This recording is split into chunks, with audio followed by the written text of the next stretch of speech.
ये अफसाना कुमार का है। कुमार एक यतीम बच्चा था। वो गांव वालों को ही अपना खानदान मानता था। लाइए चाची जान, ये वजन मैं ढो देता हूँ। अरे बेटा, लेकिन तू इतना सा है, इतना वजनी झोला उठा पाएगा? बिल्कुल, देखिए। कुमार ने उस खातून के दोनों झोले बड़े आसानी से उठा लिए और उन्हें उनके घर तक छोड़ दिया। इजाजत दीजिए चाची जान। अरे रुक रुक, उस खातून ने कुमार को कुछ खाने की चीज दे दी। इसमें मिठाई भी है, खा लेना। शुक्रिया चाची जान। कुमार को गांव वाले अक्सर खाने की चीजें दे देते थे, लेकिन वो तन्हा नहीं खाता था। उसकी छोटी सी झोपड़ी में उसकी पालतू बिल्ली और एक तोता था। ये तेरा हिस्सा म्याऊ, और मिट्ठू ये तेरा। और मालूम है, आज तो मुझे मिठाई भी मिली है। अरे डरो मत, वो भी दूंगा, पहले रोटी खा लो। भले ही कुमार यतीम था, लेकिन वो बहुत खुश रहता था। उसके साथी हमेशा उसके साथ रहते थे। कुमार अक्सर गांव के आसपास जंगलों में भटकता रहता था। एक रोज की बात है, कुमार को प्यास लगी थी। वो तालाब के पास गया और अपनी प्यास बुझाने लगा। तभी एकाएक तालाब के पानी में कुमार को कुछ नजर आने लगा। अरे ये क्या? ये तो कोई महल लगता है। एकाएक तालाब का पानी गायब हो गया और कुमार को सीढ़ियां नजर आने लगी। वो हैरत में पड़ चुका था, लेकिन फिर भी वो उन सीढ़ियों पर चल पड़ा। वो सीढ़ियां कुमार को महल के दरवाजे तक ले गई। कुमार के वहां पहुंचते ही महल का बड़ा सा दरवाजा खुल गया। अरे बाप रे, इतना बड़ा महल! कुमार महल के अंदर दाखिल हुआ और वो महल की खूबसूरती निहार ही रहा था कि उसके कानों में किसी के रोने की आवाज आने लगी। ये कौन रो रहा है? कुमार आवाज की सिमत बढ़ने लगा तो उसे दिखा कि भीतर एक बड़े से कमरे में एक परी रो रही थी, और जैसे जैसे वो रो रही थी उसके आंसू हीरों में तब्दील हो रहे थे। आप क्यों रो रही हैं? क्योंकि मैं तन्हा हूँ। मैं भी तन्हा हूँ, लेकिन देखिए मैं नहीं रो रहा। तुम्हारे साथ गुफ्तगू करने के लिए तो लोग हैं। मैं यहाँ इस महल में तन्हा ही रहती हूँ। लेकिन मैं हूँ ना आपसे गुफ्तगू करने के लिए। मैं एक यतीम हूँ, मेरा कोई नहीं है। मैं आपकी तकलीफ समझता हूँ। क्या तुम मुझसे मिलने आया करोगे? हाँ, क्यों नहीं। क्या आप मेरी दोस्त बनेंगी? हाँ।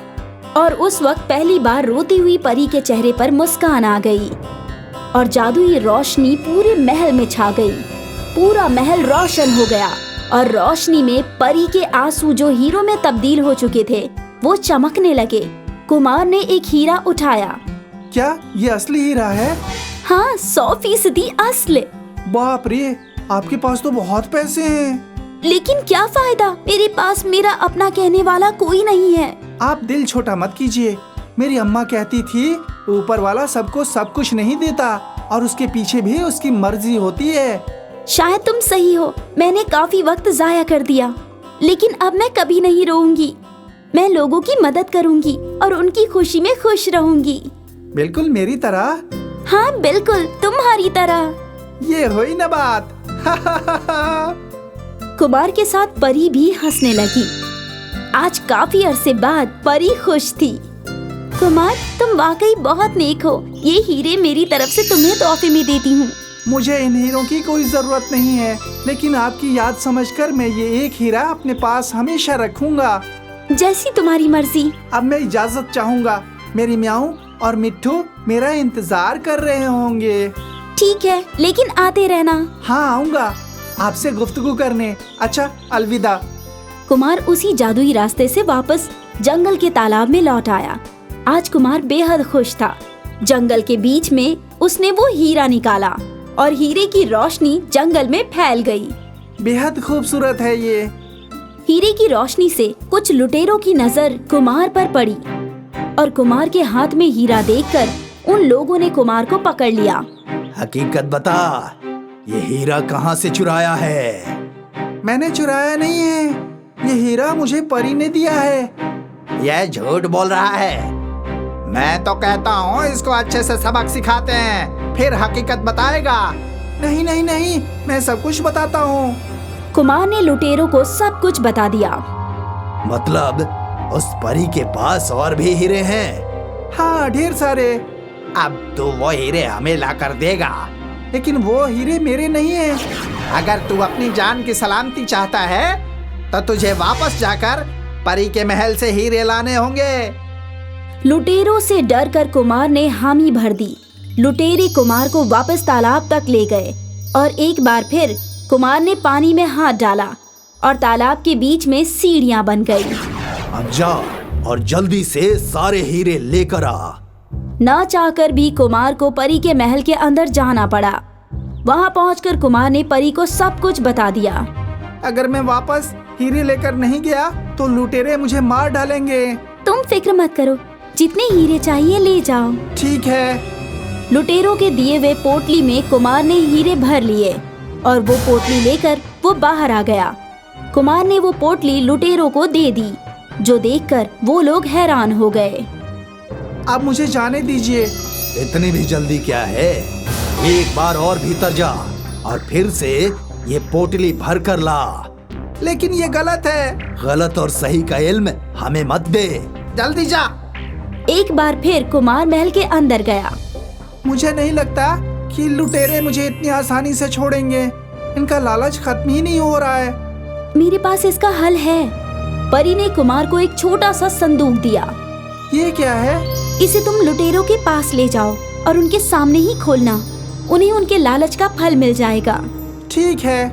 कुमार वो छोटा सा संदूक लेकर तालाब पर पहुंचा। कहाँ है हमारे हीरे? तो हीरे क्यों नहीं लाया?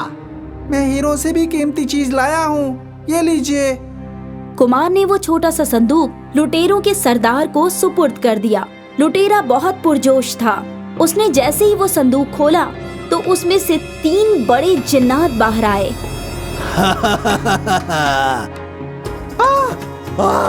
बचाओ बचाओ बचाओ बचाओ मुझे बचाओ। जिन्नात को देखकर लुटेरों के होश फाख्ता हो गए। वो यहाँ वहाँ भागने लगे। जिन्नात ने तीनों लुटेरों को पकड़ लिया और उन्हें अपने साथ वो छोटे से बक्से में ले गया। वो संदूक बंद हो गया। एक आखिरी बार कुमार परी के महल में गया। उसने परी को वो संदूक सुपुर्द कर दिया। शुक्रिया, मेरी हिफाजत करने के लिए शुक्रिया। मुझे कोई हीरा नहीं चाहिए। इस मर्तबा मैं तुम्हें हीरा नहीं दे रही हूँ, बल्कि एक नेमत दे रही हूँ। तुम हर किसी की मदद कर सकोगे। हमेशा खुश रहो। शुक्रिया। परी को अलविदा बोल कुमार वापस गांव लौटा और यहाँ वो फिर एक बार गांव वालों की मदद करने लगा। उसे मिली नेमत की वजह से उसमें लामहदूद ताकत आ गई थी। कुमार बेटा, दरिया में फिर बाढ़ आई है, उसका रुख मोड़ दे। जी दादी अम्मा। कुमार ने अपनी जादुई ताकत से उस नदी का रुख मोड़ दिया। कुमार बेटा, मेरे बैल की तबीयत खराब है, उसे दवाखाने ले जाना है। चलिए। कुमार ने हट्टे कट्टे बैल को यूं उठा लिया मानो जैसे बैल में वजन हो ही ना। गांव वाले तो हैरान रह गए। परी ने कुमार को ताकतवर बना दिया था, जिससे वो सबकी मदद कर पा रहा था और परी भी खुश थी कि वो कुमार की मदद कर पाई।